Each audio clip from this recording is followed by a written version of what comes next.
જે પ્રમાણે વિસ્તારની અંદર કામગીરી અને ભારતીય જનતા પાર્ટી અને આ વિસ્તારના વિધાનસભાના ઉમેદવાર તરીકેની ગઈકાલે જાહેરાત થઈ.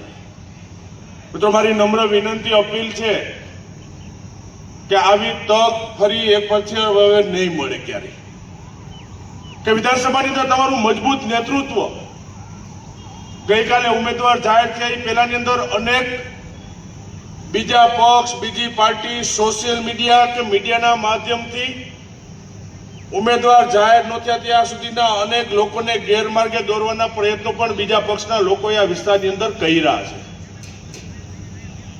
કે ભારતીય જનતા પાર્ટી એનો ઉમેદવાર કોણ આવશે, વિધાનસભા પરિસ્થિતિ, વિધાનસભાની અંદર ભારતીય જનતા પાર્ટીના આગેવાનો, કાર્યકર્તાઓ છે મન ફાવે એમ બોલવાની અંદર આવે, પણ એ લોકોને ખ્યાલ નથી ઉમેદવાર જાહેર થઈ ગયો. અમારો ઉમેદવાર કિરીટ પટેલ હોય કે વિધાનસભા વિસ્તારની અંદર આખી વિસાવદર વિધાનસભાના એક એક કાર્યકર્તા જે ભૂમિ ઉપર બેઠા છે ને, આ સાવડની ભૂમિ છે.